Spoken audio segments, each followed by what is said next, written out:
세 가지 사명이라는 제목을 가지고 말씀 증거하겠습니다. 세상은 힘 있는 자가 이깁니다. 가진 자가 이기고요. 능력 있는 자가 성공을 합니다. 그러나 성경은 반대되는 얘기를 많이 합니다. 오히려 가난한 자가 부유한 자를 부끄럽게 하고 약한 자가 강한 자를 이기며 실패한 자가 오히려 성공하고 버려진 자가 하나님께 쓰임받는 내용이 담겨져 있습니다. 왜 그러냐? 예수님께서 우리의 주인이 되시기 때문에 우리의 겉모습과 상관없이 하나님이 성령이 역사하시면은 반드시 된다는 것을 알게 하기 위해서입니다. 그래서 저와 여러분들은 예수 그리스도 이 생명의 축복을 누려셔야 되는 겁니다.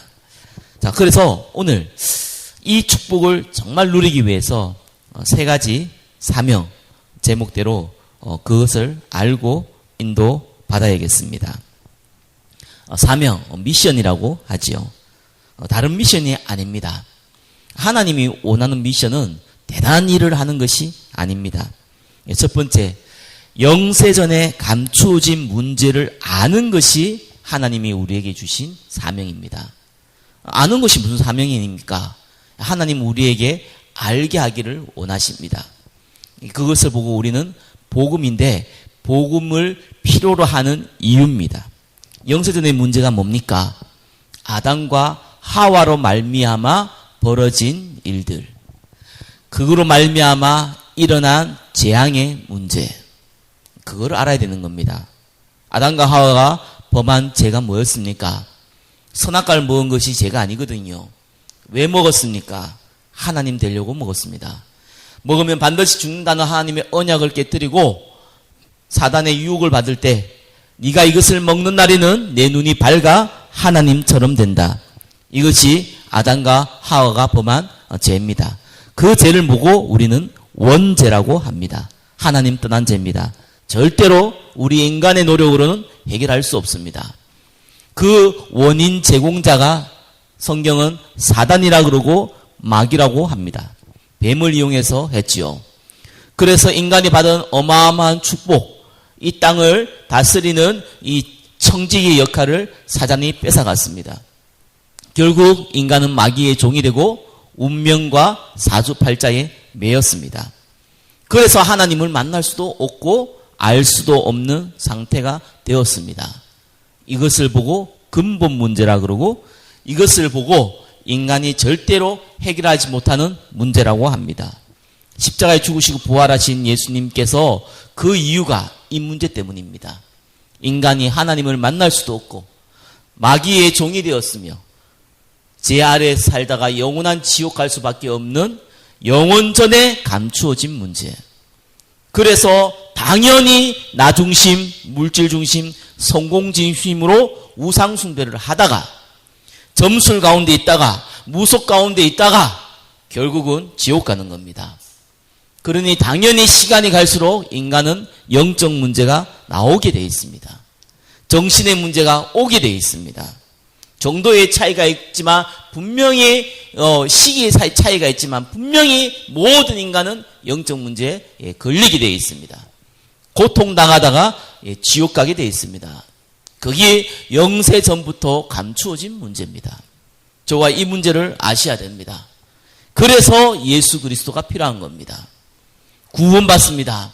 가장 중요하죠. 이 땅에 사단의 근세를 꺾습니다. 이 땅에서 너무나 중요합니다. 그리고 우리가 영원한 생명을 가졌듯이 다른 사람들에게 생명을 전할 수 있는 축복을 받은 겁니다. 그래서 두 번째, 저와 여러분들이 하나님이 우리에게 주신 두 번째 사명입니다.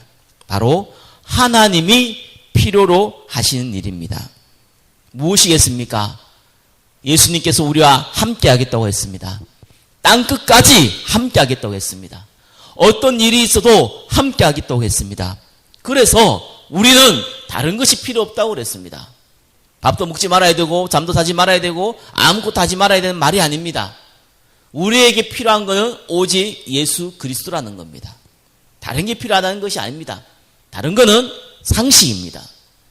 이제는 복음을 위하여 살아갈 수 있는 우리 인생을 허락하셨던 겁니다. 은혜 가운데 들어갈 수 있도록, 기도 가운데 들어갈 수 있도록, 하나님의 말씀을 따라갈 수 있도록 우리 인생을 바꿀 수 있는 축복을 주셨습니다. 그게 하나님이 필요하신 일입니다. 당연히 내가 있는 가정, 직장, 사업, 모든 만남의 현장에는 나와 같이 구원받을 사람을 찾는 전도 작품을 만들 수 있는 사명을 주셨습니다. 하나님이 함께 한다고 했고 하나님이 인도한다고 했습니다. 그것이 우리가 두 번째 가지고 있어야 될 사명입니다. 세 번째는 영원한 겁니다.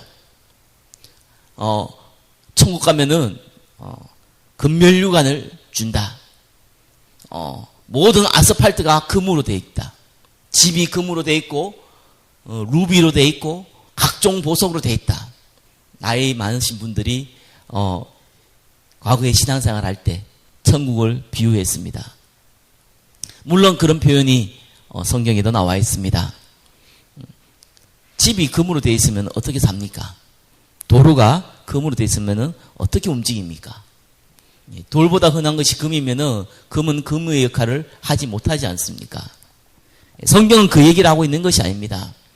진짜 우리의 면류관이 뭡니까? 천국 가서 받아야 될 이 하나님 주신 예수님이 주시는 면류관이 뭡니까? 데살로니가전서 2장 19절에는 이렇게 나와 있습니다. 우리가 바로 전도한 사람, 우리를 통하여서 생명을 얻은 사람, 그들이 너희의 면류관이라고 나와 있습니다. 그것이 영원한 겁니다. 예수 생명, 예수님을 말미암아 이 구원의 축복 누리는 전도 작품, 이 영원한 것입니다. 그리고 우리는 가는 곳마다 하나님의 성령이 역사하시며 주의 천군 천사를 움직이시며 땅끝까지 이르러 증인되게 하시는 하늘 보좌의 문을 여시는 그것이 영원한 것입니다. 이것이 우리에게 사명으로 주어졌습니다. 하나님께서 우리에게 구원받은 자의 축복을 누리고 이것을 전달하는 사명을 주신 겁니다. 이 축복이 오늘 저와 여러분은 가는 발걸음 위에 그대로 성취되기를 예수 그리스도의 이름으로 축원합니다. 기도하겠습니다. 영원전에 감추어진 문제, 또 지금 나타나신 바 되었고 영원하신 하나님의 명을 따라서 이루어질 하나님의 언약을 붙잡고 성령의 인도받게 하여 주시옵소서. 살아계신 우리 주 예수 그리스도의 이름으로 기도드립니다. 아멘.